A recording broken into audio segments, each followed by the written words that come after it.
What is going on, you guys? It's Jfboosted today, and today we're going to be working on this Mustang. And by this Mustang, you know, it has a twin turbo setup and it's a 4-speed, so that needs to be changed later too, because that is almost 54 years old. And now I got a F100 1970 truck rear end Ford 9-inch, better than my 8-inch that I used to have. This thing down here has a cradle setup from Tech autocross suspension that has bag system, which was a hefty price for me, but I enjoy it a lot. Since it was a truck rear end, it has terrible gearing, and by that it has 271 gear ratio, which makes this car a slug. And it's great for turbos because turbos need load, but how do I put this? You don't need too much load, and 271s is such a very low gearing, especially when I have a 4-speed that's even highway gears. So it makes this thing feel like a slow turd. I don't want it to be like that all the time. I'm adding more boost, and by that it has more load. So with this being terrible gear ratio and then my transmission, my clutch will fry up again. What I'm gonna be doing is I got a Jegs gear kit that's 350s. What I'm gonna be doing is disassembling my axles, removing my rear brakes, because these rear brakes are terrible. So I'm gonna go swap those to Woolwoods. But first I gotta remove this to see what kind of big bearing Ford I am, because I forgot if I'm a new style Ford big bearing, or you know, old school big bearing Ford. Yes, I'm gonna go into that, remove my wheels, remove the axles, take out the third member, send it over there, bring it back hopefully this Saturday, because today's Tuesday. So yeah, hopefully everything goes according to plan. Alright, I'm gonna go ahead and remove these brakes that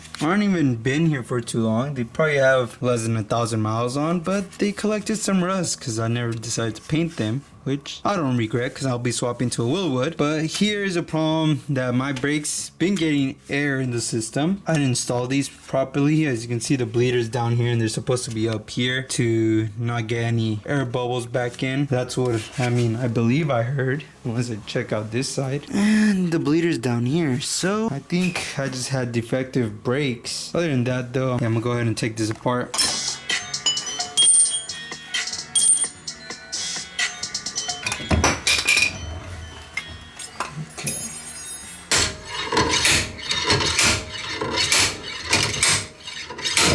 That's out. So finally removed it. There's a slight water that entered, but just simply sand it down, put some grease on there, and should be good to go. There you go. I removed my axle. Now to do the other side and remove my third member right inside there. What is going on, you guys? It is Thursday today, and it was a day when I took my differential to Sacramento, and it's currently getting swapped from a 250 gear ratio to a 3.50 gear ratio. So as you can see, right here is the axle. You already saw that I pulled it out. I pretty much just unbolted it from my drive shaft and unbolted it from my housing, and then it just came off with some struggles. It wasn't as easy as I thought it would, because they have copper washers and they were embedded onto the threads, but luckily it came off. During Sacramento, actually, I went ahead and picked up some Woolwood brakes. They were out the box and installed onto a car that never made it to the, to touch the floor and drive on the streets. So the guy purchased it for a $1,100 setup. It was a black setup brakes, and I went ahead and purchased it off his hand for $700. And here they are. We got a billet style centerpiece. You got the disc brakes on the sides. I will check if they're fastened properly every bolt. So you can see this is slotted and drilled. There is a direction to mount it, so this would be on the right side and this would be on the left. As you can see right here, here's my 4-piston Woolwood brakes. They are dramatically smaller than my SSBCs. So yeah, I'm gonna go ahead and install the front.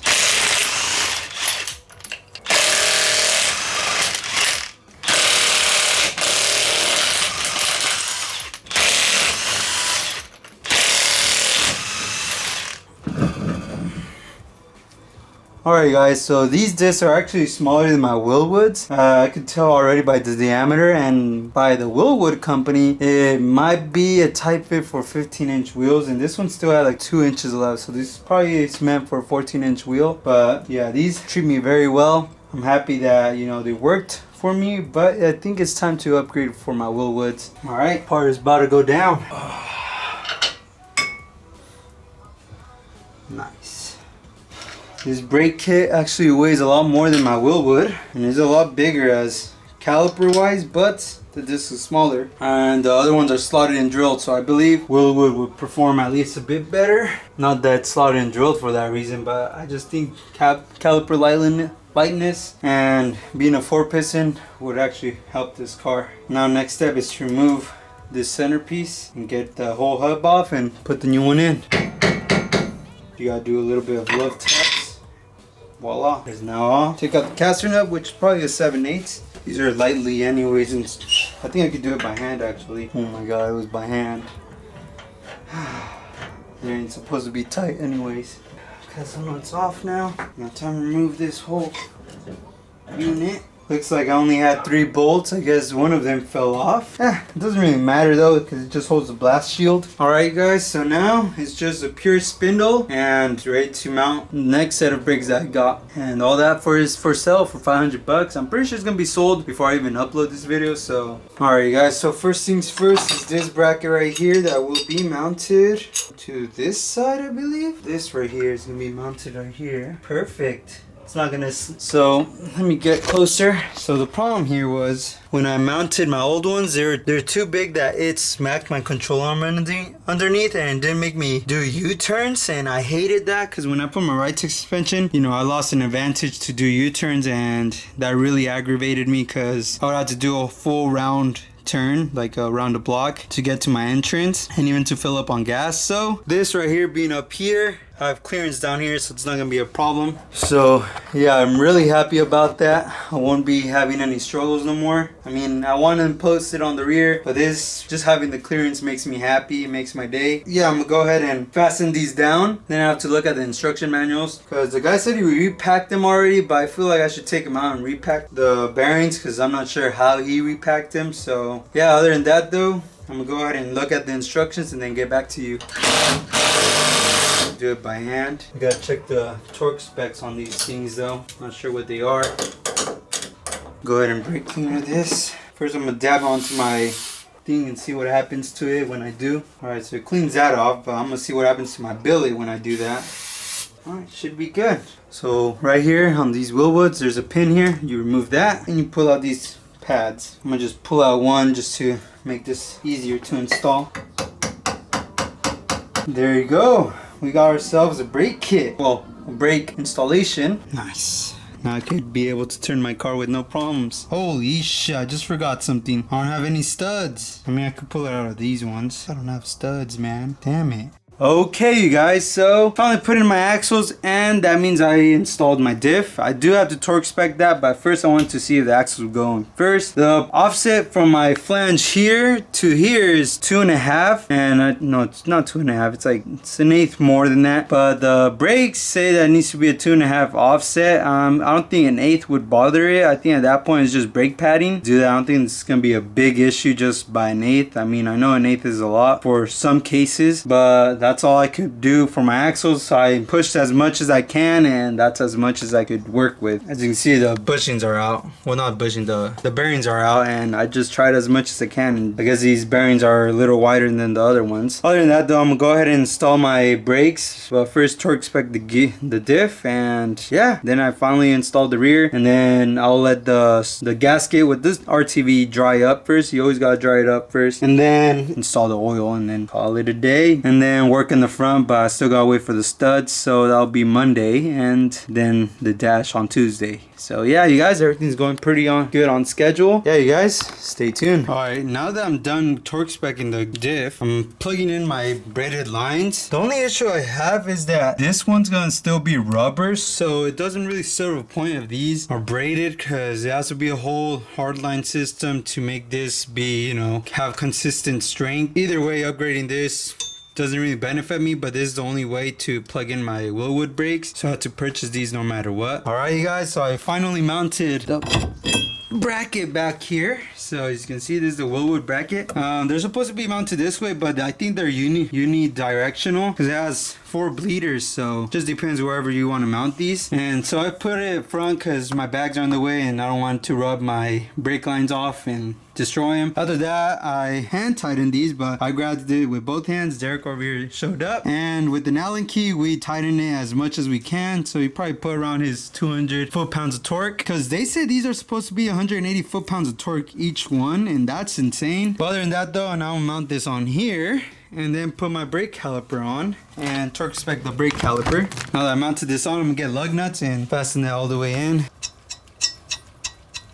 Alright, it is now torque spec. There's this pin here that you just take off and then you slid this out and you got your brake pads slipping in here. Now you got yourself your brake kit, man. Pretty damn sweet. Instructions aren't that thorough, but if you guys ever get Wilwood's 30 pounds of torque onto the back bolts here, 180 foot-pounds each one. And then the back bolts that didn't come with foot-pounds of torque for your axles, I torqued them up to 35 foot-pounds of torque. It's the same size as the third member's bolt head. So time to put my brake pads in and don't install my wheels yet because I'm gonna install my brake line, then go underneath and put the fluid the next day once the RTV gasket dries up and gets sealed, and then mount my wheels on and then put the rear to the ground. Now put my ball tires in the back and put the new tires I got on the front. Get this thing getting squirrely with some boost. Alright guys, so I'm slowly removing my master cylinder. As you can see, I removed the lines already. Now I'm removing the 2 bolts that go across and then slip it out. Then there should be 5 bolts in the back, and I gotta remove the pivot point where the brake pedal's at, and then remove that too, and then install my Wilwood master cylinder kit. Should be fun. Okay you guys, so I finally removed my master cylinder and I removed my brake boosters. So my brake booster's over here. I removed it, but as you can see, it has a bent rod. Yeah, that would have been bad for my Mustang. Well, from the time being, would have cracked and yeah, would have lost my brakes. Other than that though, I mean, master cylinder's over here, all corroded up. And now I'm gonna go ahead and install my Wilwood for my 1969 Mustang. And yeah, it's gonna be sealed tight. I'm gonna have to bench press it and bleed the system. Good morning you guys, it is another day with me. So started installing the Wilwood kit that I showed you in the previous video, and I currently just mocked it up. I got some bolts from Home Depot and it's finally mocked up right here. The only problem that's bothering me now is all this wiring that's pretty much all over the place. I mean, it's not that bad. I just want this on the ground now and it's gonna have a hood. So, but other than that though, I mean, I finally mounted this on. Not really mounted it, I kind of just pushed it in, and I'm gonna go ahead and fasten down the bolts. And now I'm putting fluid in it to bench press it. Usually you have to, there's a bench press and you like mount it and then you bleed it, or you could just simply bleed it with your brake pedal. You have nowhere to, you know, fasten this down. That's currently what I'm gonna be trying to do, just slowly, because if I press it hard, those bleeder hoses are just gonna fly out and it's gonna get all over the car. So I'm not trying to do that, but let's go ahead and check it out. So far so good. Whatever comes in has to come out, right? So I'll still continue doing this. Just ease to it. We don't have to be rushed. I'm just gonna do this all the way or multiple times, mostly because I really want to have this system bled. Alright, I think that is good enough. Looks pretty bled to me. Alright guys, I finally wired the whole parking brake lights, and yeah, it was pretty simple like you've seen, and hopefully the parking brake lights work when I step on the pedal.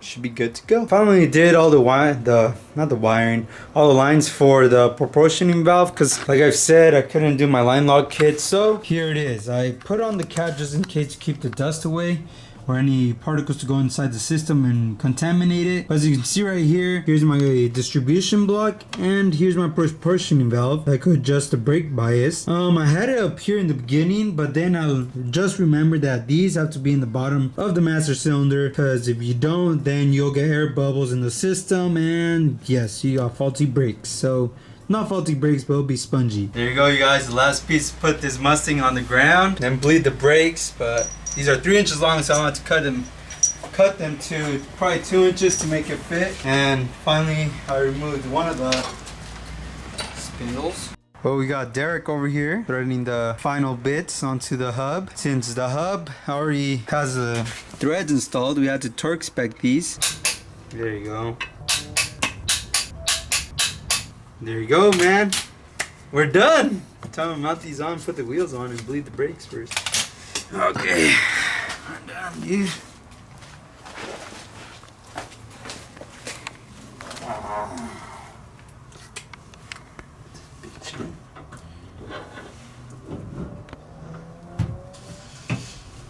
And I told him I was going to record this process. Alright, that's in. Get my nut on. There you go. Perfect. Nice. All right.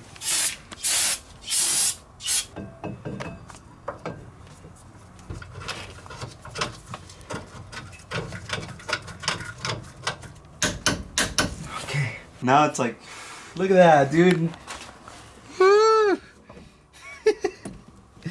Yeah, I got brakes for days, man. This thing's stiff.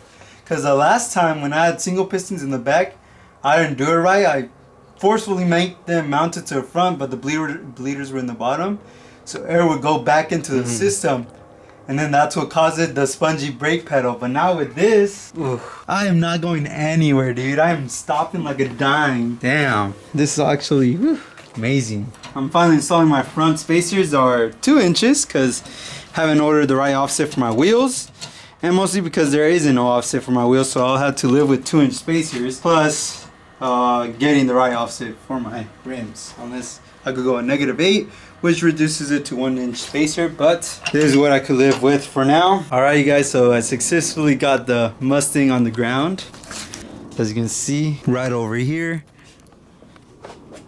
Damn, dude, the Mustang's officially on the ground, and that corner right there, I cannot turn the car no more while it's aired down, so that might be an issue because it's just so freaking tight fitment. But I don't really drive slammed, but I do forget sometimes. So if I turn at one moment, yes, I'm gonna shred my flares up. Other than that, though, I mean, this thing's officially on the ground, ready to go with 350 gears, my carb hat, my math kit that's installed, my boost controller, instrument cluster that's LED, my tail lights that are sequential, my big ass wing, and my diffuser down over here. God, man, this has honestly been a dream, getting this done, and here it is in real life, man. It truly feels great accomplishing something within a month and a half, and God, hours of just labor, man. And even my brakes too. God damn it, dude, the brakes feel great. There's no words to explain.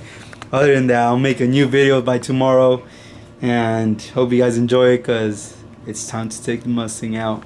Thanks for watching the video, by the way. Please give a like and subscribe if you guys enjoyed the brakes installation. And yeah, I think I'll just add the whole brake setup all in one video.